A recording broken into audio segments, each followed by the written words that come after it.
Thank you. So that concludes all of the communications for this evening. At this time, I would recognize Mayor Dumas for a presentation on the Community Electricity Aggregation Program, and he will be introducing the other people that he has brought with him. And again, I want to thank you for coming in this evening and for your patience as we work through a lot of other matters here this evening. So good evening and welcome. I'm looking forward to this. This is something that I've been interested in and time, so it's great to have you at this point. So good evening and welcome. Thank you, Mr. President, members of the Municipal Council. Thank you for the opportunity to speak before you this evening. We started a discussion with the Council President back several months ago, and it's an opportunity to have the National Grid and discuss their large rate increase on the supply cost of the energy generation. That's that one portion of two parts of your electric bill.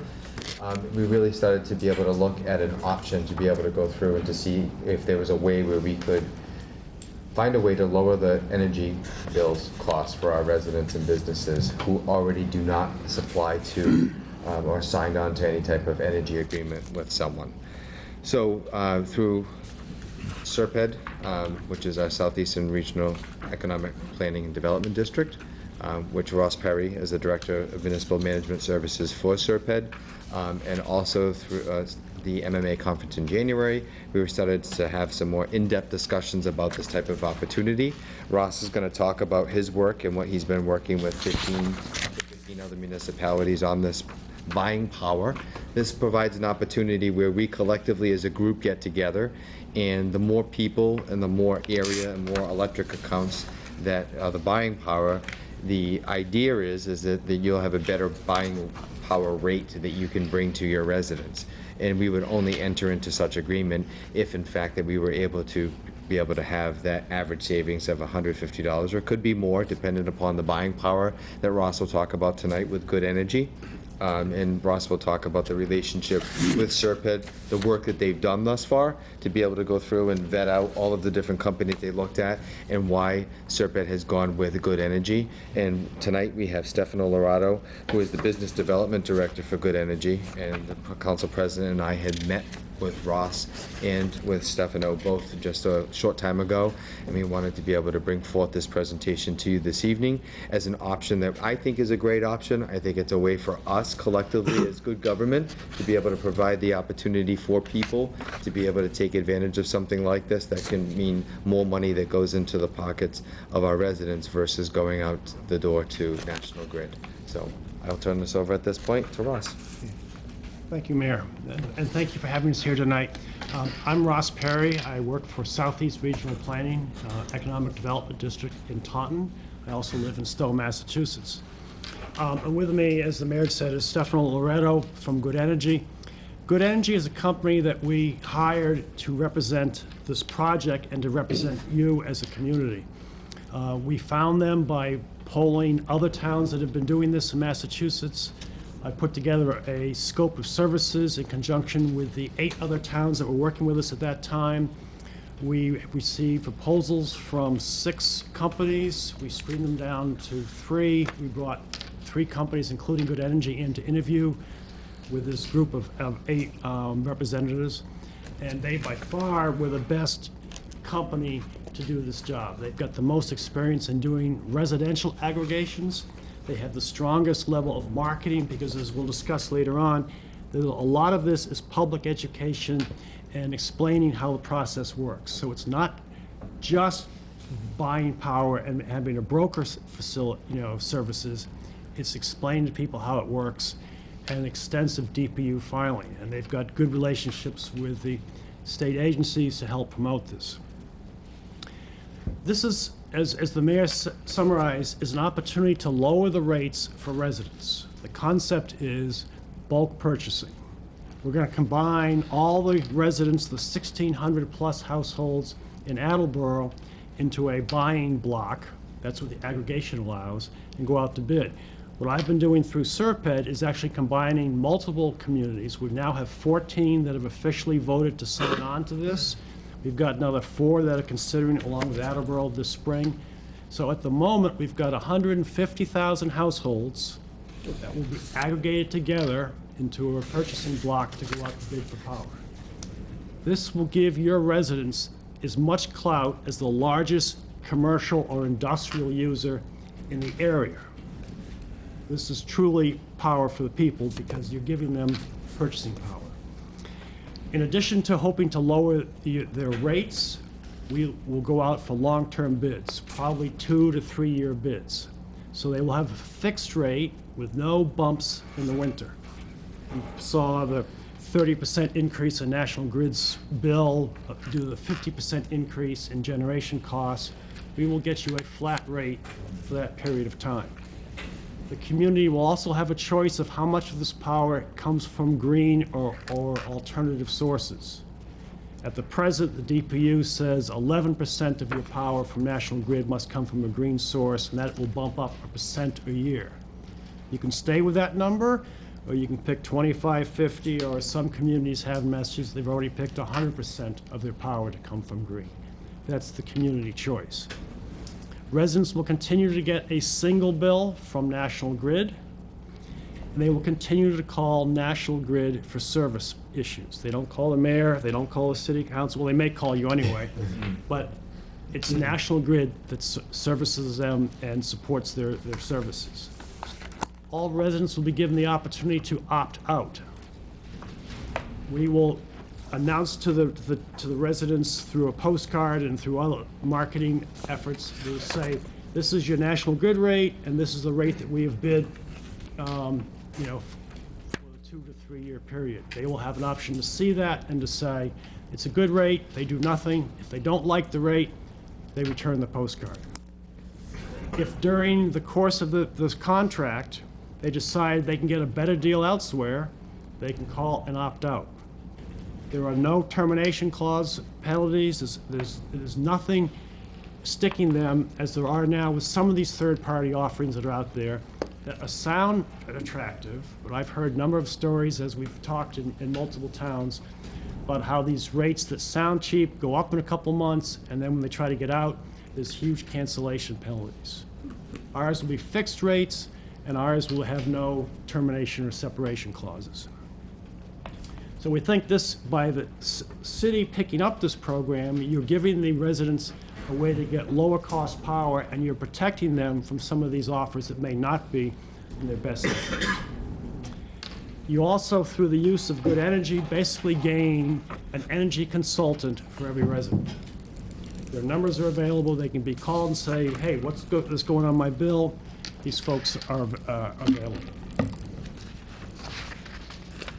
I won't go through the details of the process, but this is also something that's been set up by state law. It requires Good Energy to do an extensive filing with DPU that gets reviewed by the Department of Energy Resources, and it will eventually require a city council vote to authorize the mayor to go off and explore and negotiate power. Presumably he's going to do that through our program, but you can do it on your own.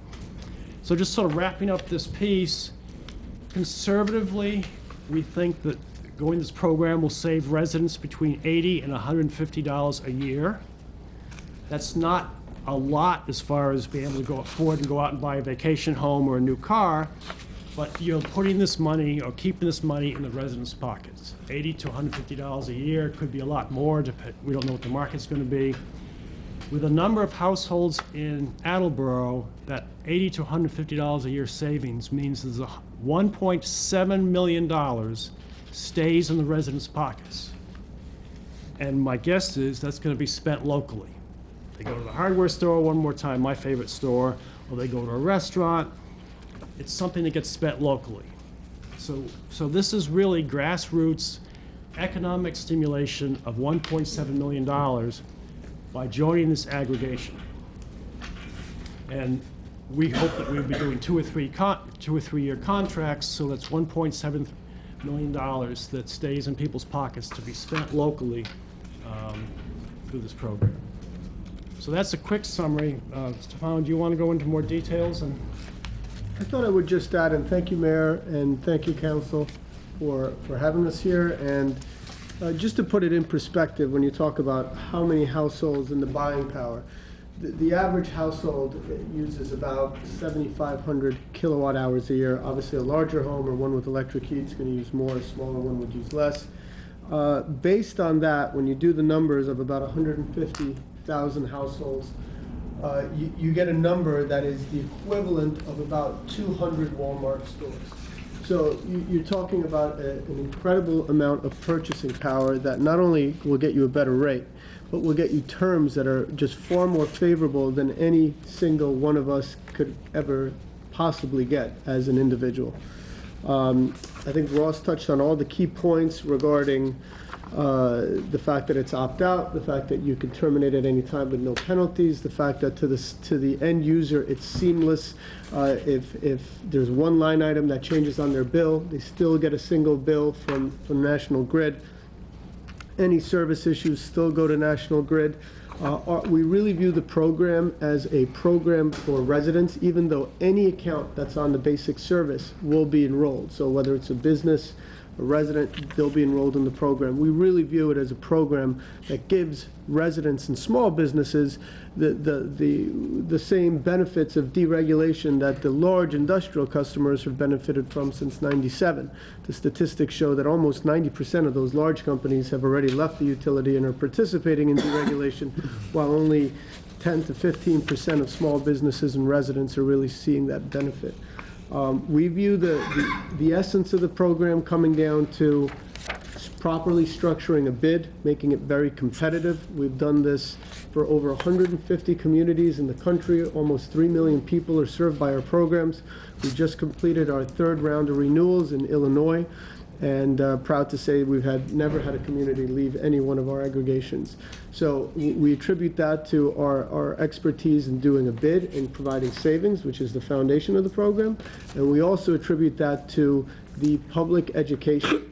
We really emphasize that. There's some, won't go into all the slides, don't think we're going to go through all of these, but on the very last page, you'll see a sample screenshot of the website that was actually created for the Serpent communities. And the point of this, you won't see Good Energy's name really anywhere in this, except maybe at the contact page, is really to educate residents. So any residents of all the communities on the left can click on it. They can find out about the program, when their town adopted it at town meeting or at city council. And then there's an FAQ section that really provides 30, 40 answers to the most basic questions we've heard. It's a great resource. We've had several thousand residents. You can't see it on this page, but if you were to scroll down on this page, there's a submission form that residents can just sign up to be kept aware of the program as things progress. And yeah, that's a real emphasis of what we do. We develop that for the community, with the community, so we can tell you what we've done in the past in other areas, but we really tailor it to what you think is going to work best with your community. What mechanisms, what newspapers, what radio stations, and we try and make sure that residents understand not only the benefits, but also their rights to not participate. So, yeah, happy to answer any questions. Good.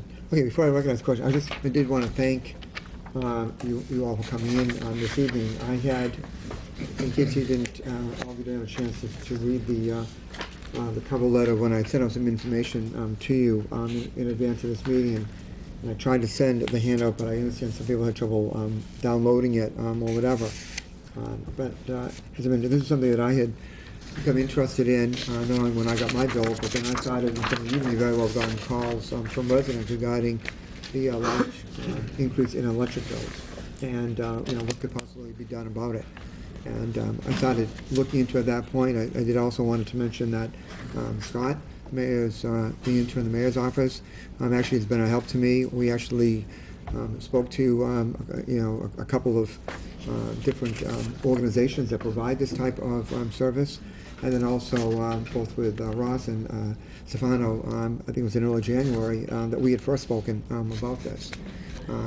I'm very excited about this because when you just saw some of the information and the potential that exists out there that we will be able to do. So to me, I'm very glad you were able to come in finally. With all the snow and everything, it made it a lot more difficult than to try to get this moving. I was getting very frustrated by it, and you guys were very patient, so I do appreciate that. So this is kind of a little bit of the background about how we got to this particular point. And as I said, I'm very excited about seeing it at this particular point. So I saw a few hands go up. I think I saw Mr. Conti's first, and I saw Ms. Parika's, then Mr. Denley, and then Ms. Hayden. So Councilor Conti. Thank you, Mr. President. I guess my question gets directed to Mr. Loretto. The way I understand is that you roll out the program, everybody is enrolled unless they opt out, send in a postcard. If they send in a postcard to opt out, can they later change their mind a month later, 2 months later, and opt in? No. No. So how long is that lockout period? If somebody, let's say, is with a third-party supplier, so they're excluded from if you've decided to go with your home with a third-party supplier, you're actually excluded from the program because you've made a conscious decision to make an election there. We're not gonna override your decision. So if you have made that decision and you're with a different supplier, you're not part of the program. If that contract expires or you decide to terminate it and do whatever you're obligated to do under the contract, you can then opt into the program. But somebody who is initially opts out is not going to be allowed to opt back in. The reason for that is because of the rate changes that occur every 6 months. So National Grid, your rates will change November 1st and May 1st. And you should all be relieved to know that next May, your rates are going to go down from 16 cents to just about 9 cents on the supply side. So the rates will be coming down.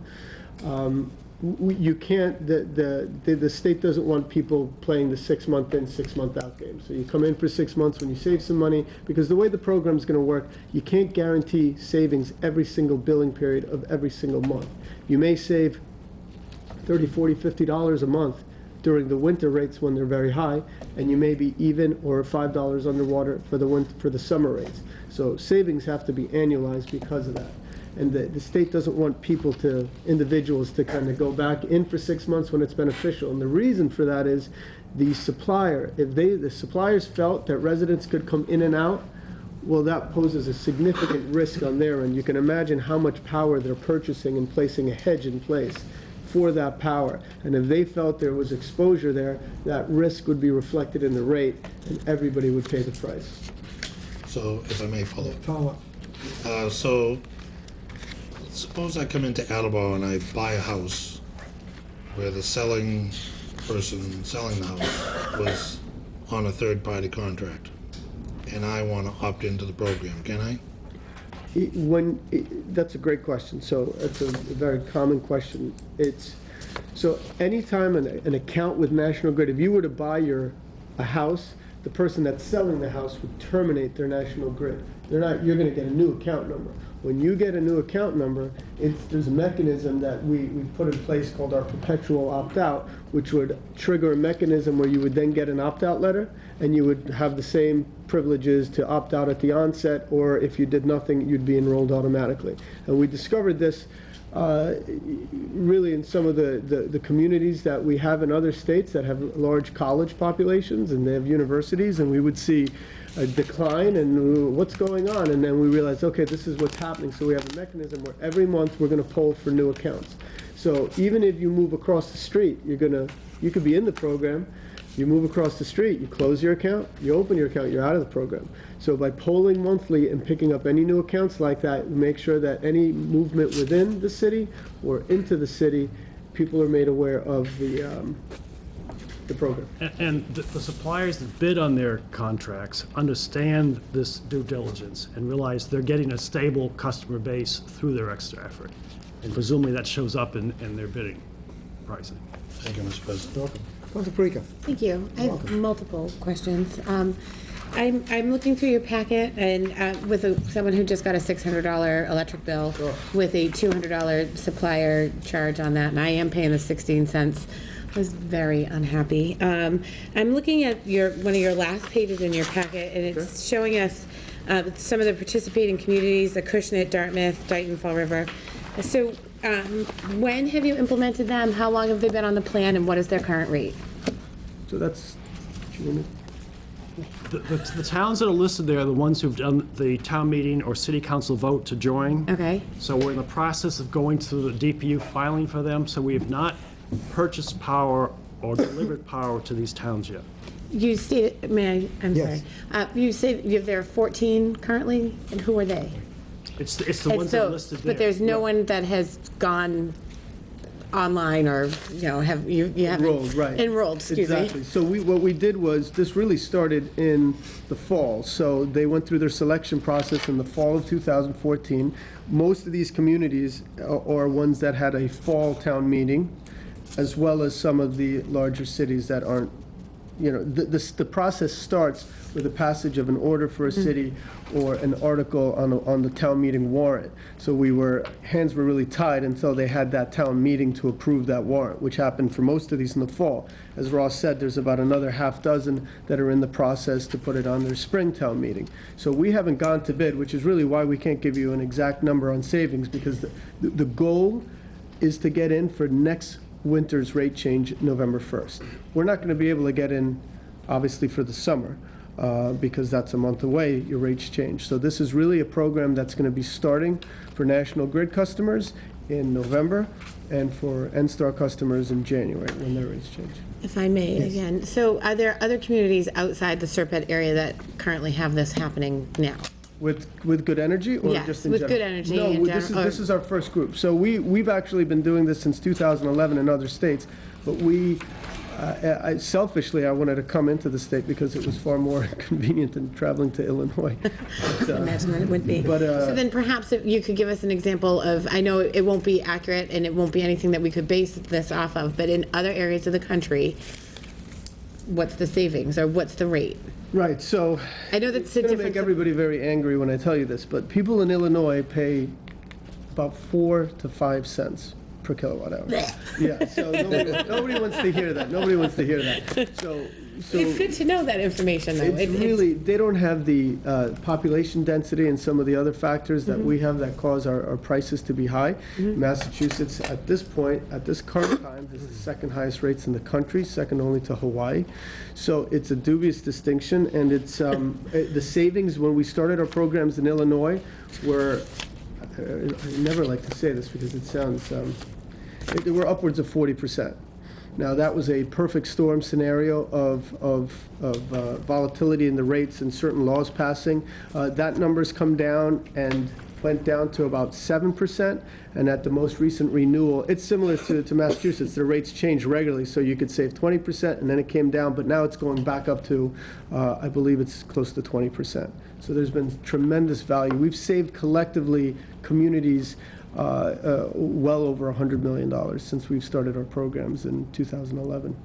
And just one more, thank you, I'm sorry. That's fine. Is there anyone in the Serpent area that has said no No, yet? never.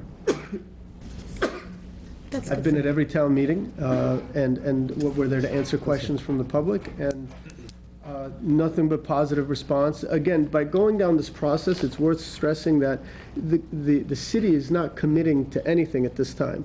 We can get right to bid day. We can get to bid day, and we can say, here's the rates, and it's basically a matrix. It's a yellow page that's somewhere in here. And you basically have the renewable, the term lengths, and there's prices in there. And if it's not as if it's not as low as we had hoped, and that's not going to come as a surprise, because ahead of that, we're going to be getting indicative pricing, so it's not like we're opening them and have no idea what the prices are going to be. We're going to know where they are, but if they're not what we expected or hoped because of market conditions, well, then you don't sign the bid. And we try again when market conditions improve. It doesn't commit or obligate the city or anybody to do anything. We're really just exploring the opportunity. I feel almost that I would, they'll opt out. I have, so my initial concern is that, people get inundated with junk mail and things like that, and will have a tendency to ignore whatever it is. And so I have concerns with regards to that. I am the chairperson for City Property and Claims, and earlier last year, we had to redo our electric rate. We had to secure that, and I'm glad that we did, because I know it was only 9 and change, I believe, so I was happy that we did that. But so I almost, in my head, my first thought was, I'd rather it was an opt-in as opposed to an opt-out. So, The only thing I wanted to add to that is we often hear that from officials, The opt-out is what gives it its purchasing power. So statistics show that opt-in programs only get about 7 to 8% of people opting in, and you just don't have the buying power. Opt-out, it's almost the opposite. Only a handful, less than 5%, are actually going to opt out. What we often tell the people that this is really about self-determination. It's about free markets, competition. Right now, the rates you're fed and are not happy with are mandated by the DPU. You have no say. The reason they're so high is largely due to the fact that National Grid goes to bid the second Wednesday in every March, regardless of market conditions. So they were going to bid last March, in the middle of March 2014, in the middle of the polar vortex, under conditions that if I took a customer to bid, they'd probably say, why would you take me to bid at historical high prices? So that's really the non-strategic purchasing component of the utilities. Is really, you don't have a say in it. This is really giving you that say. Now, you could go off and do it on your own as an individual, but chances are you won't benefit long-term because there's just not, you don't have the clout as an individual, you don't have the purchasing power to just get anything that's going to be favorable and meaningful long-term. Sorry to cut you off. Thank you for explaining that. There are people at home that needed to hear the thought process And we're behind very that. good at the ramp-up. So when we talk about marketing, there is a lengthy 4 to 5, 6 month DPU approval process. We don't start marketing to the people outside of maybe some early radio or the website, because the people are not going to remember then they get that opt-out postcard. Oh, this was from that radio show, what I heard 5 months ago. So we've learned our lessons as to the most effective way to do that. And we have a 6-month ramp-up ahead of the reception of the opt-out letter, so that when you get it, you're expecting it. You're not wondering what it is. It comes recognizable. It's coming from the city with a seal. It's very clear. Now, I can't tell you that there's not going to be the people that don't pay attention or don't know. I mean, you can't get everybody. But for the most part, we're going to do a really good job making sure that residents know about the program or informed about the program. We're not calling you all to find out questions about the program. We're not going to be able to eliminate that, but I think we do a pretty good job of diverting that to us and taking on that burden and making sure that people understand how the program works. Thank you. Thank you very much. Sure. Before I have coincidentally, just along that line, just wanted to add a PS that back in January, when I got the sticker shock on my bill, and like a few days later, I started to get several things in the mail, and I started looking at them, and at that point, and then I started to look into them a little bit further, and I'm finding some of as Mr. Perry mentioned, like the buyouts for some of these were pretty, were pretty extensive, and I was like, there has to be a better way at that point. So that, and then getting a lot of calls, started me looking at, okay, like, how do you do this? How do you know which one is the best one to go with, and so forth? So that was part of the journey that I started on in January, which, has brought me along this point. So, good points. Councilor Denley, and then, was it Councilor, was somebody else? Oh, it's Councilor Hagney. He answered that. Okay, fine. So it'll be Councilor Denley and then Councilor Churchill. Councilor Denley. Yes, thank you. So my question has to do with the opt-outs. About what % opt out right to begin with, and then about what % would opt out throughout the 2 or 3 year term? Okay, so I can speak from our personal experience, and we monitor this monthly. So we've had less than 5% opt out initially, and we've had our programs grow, not shrink. So typically what would happen is the individuals that are excluded, the 10 to 15% that have made an election to go with a third-party supplier, they start to say, wow, that's a better deal. I'm going to get out of this and get into that. So we've seen participation grow in the long term, not shrink. So, and then how is that based on what Mr. Conti asked? Once you opt out, you can't opt back in. Right, so that 5%, let's say, that would opt out, they're not going to be able to opt out and opt back in. The 10 to 15% that are with a third-party supplier, when they decide that they want to terminate that contract or live through the terms of that contract, they have the ability to opt in, right? So, Yes. so Thank that's you. the distinction. And then I know we talked about renewable energy. I'm assuming that there's a minimum mandated, which would be what percent? 10%. 10%. Right. And then I don't want to grab onto this third rail, but I'm guessing the higher we go, the more expensive. Yes. Okay, great. And then, But let me just, but Yes. not necessarily prohibitively. City of Lowell said they wanted 100% green energy, and they picked it up for like 10.2 cents this fall. with minor escalations over 3 months, over 3 years, and ours won't have that escalation. But they got power at roughly 10 cents, 100% green. Now, how would that have compared if they had gone to 10% green? It would have probably been, So it I would have can give been you- less if it had been the basic amount of green. But it's not necessarily prohibitive. I mean, they're getting 10-cent power when the rate went to 16. Okay. Yeah, you're talking when the same purchasing power that applies to the electricity applies to the renewable energy component. So the renewable energy is in the form of what are called RECs, renewable energy certificates, and you're talking potentially the impact, depending on how green you go, but we're talking tenths of a penny. So 5, 6, 7, 8, 9, maybe $10 a year in cost to the residents. But you're right, the higher, more renewable, that decreases savings. So you will determine the mixture and balance that you're comfortable with.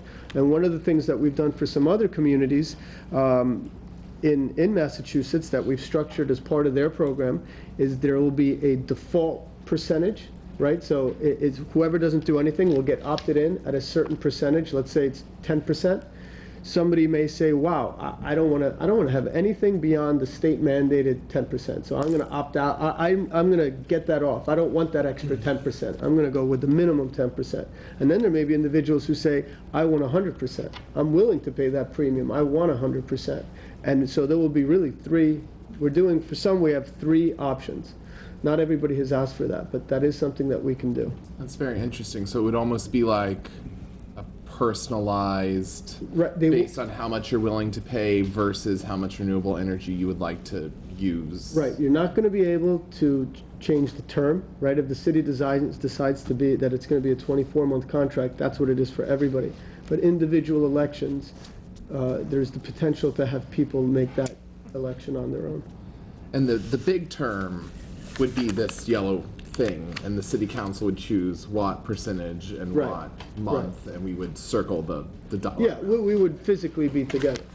So we would, someone would be elected as the designated signer, and based on certain parameters. And then we would physically be together, we'd get pricing, we'd go through that together, and if it met our expectations, then you would decide. Typically what communities want is they want as much green as they could get up at a certain price, right? So we're not willing to go over this price, and we'll get as much as we can get for that. I mean, that's typically what you do.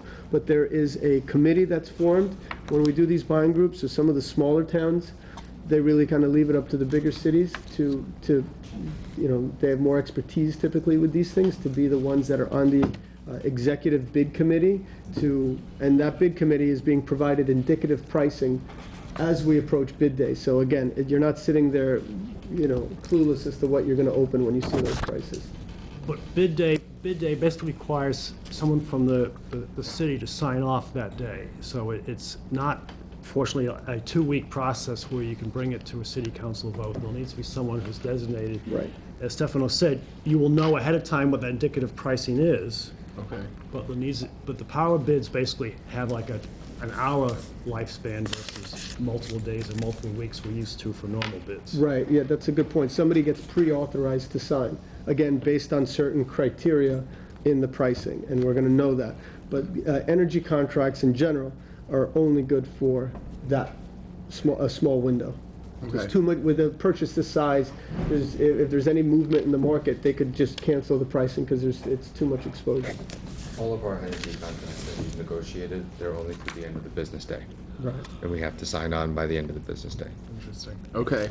Then my last question is, I noticed we're doing this in Serpent, southeastern Massachusetts. Is there a future possibility to conglomerate with other cities and towns throughout the state and have more buying power and Yes. try and reduce those costs marginally if it may be, but even greater reductions in costs? So Serpent is open to other communities. We've got Northbridge has joined this, that's outside of our range.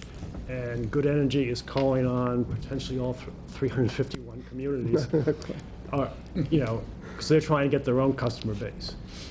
Any community that's not on a municipal power supply, that's buying investor-owned power, can be part of this aggregation.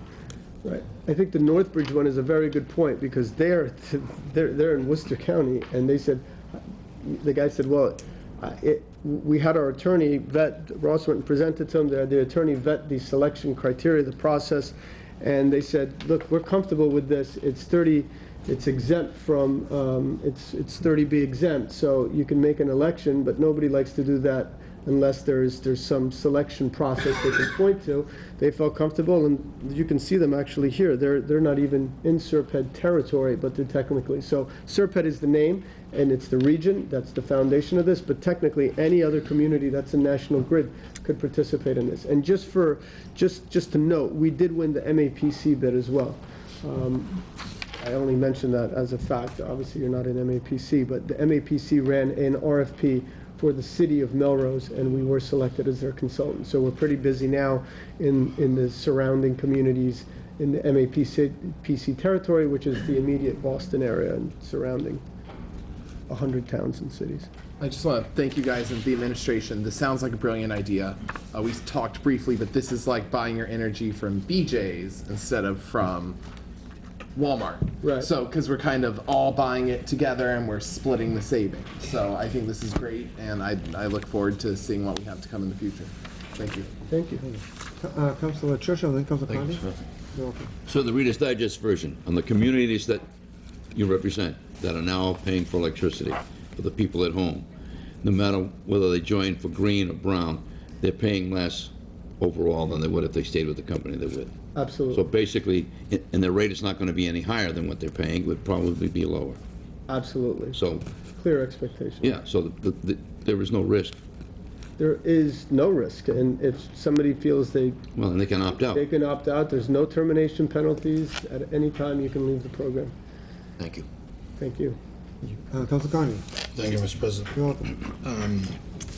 I guess I'm going to direct this question to Mr. Mayor. About 2 or 3 years ago, I asked Carol Brown to make a photocopy of all the electric bills for 1 month and put them in a folder for me. And I think at the end of the month, there was about a ream of paper. It was a substantial number of electrical bills that we received, many of which were small, single lights, and some of them were huge, well over what anyone would expect. So my point is that the monthly electrical bill for the city of Attleboro is substantial, and you have been taking,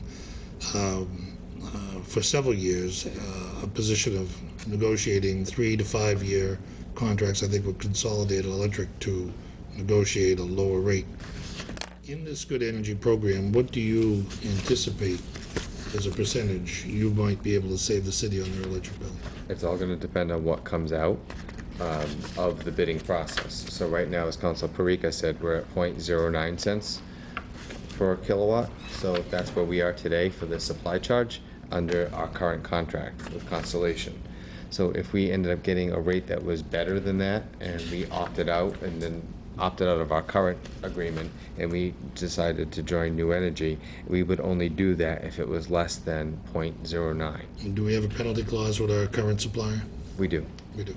So we would evaluate everything together and then be able to long-term look at the option for whatever the term would be, 24, 36, 48 months. And then we would be able to look at those options and say, you know what, this is really a good opportunity. Let's do the termination, let's pay the termination fee per account, and then let's switch over to Good Energy. We have that ability to do that. So we would evaluate that on our own as we've contracted with a third party, just like someone else would do on their own. To be able to look at it and say, what is my penalty clause? Do I have the right to terminate?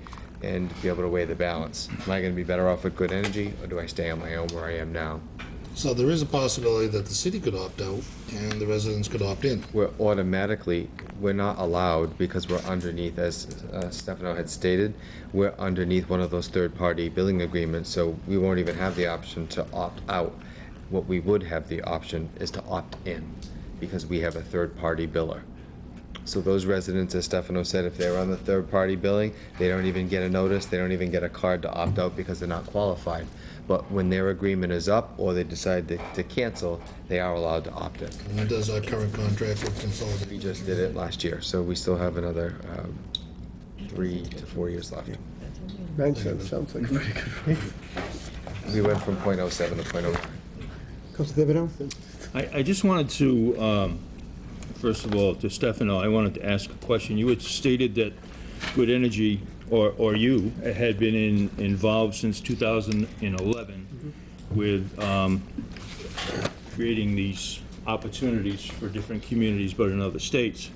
I know that the state of Massachusetts, until approximately 2 or 3 years ago, was under a temporary legislation that switched from National Grid, for instance, or NSTAR, or any other of the other deliverers of energy. They were also the producers of the energy. And this legislation allowed them not to produce the energy anymore, to open up the market so that more energy producers could come in, with the theory that the more competition you had would drive the price of the electricity lower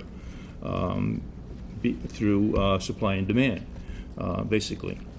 Now, the reason I'm asking, and I mentioned the years that you had started, is because for the first 6 years, the state of Massachusetts was under this temporary legislation where if in fact they didn't get any kind of response or enough response from companies coming in, they had the opportunity to go ahead and revoke that MGL that they had passed on a temporary basis, because they wanted to see what kind of response they would get from the energy suppliers or generators of the energy. And until that time, when it was due to expire, I think it was in the last year before it expired, I think there was maybe one, maybe two other out-of-state suppliers that were trying to sell electricity to consumers within the state, specifically within the National Grid or NSTAR customer body.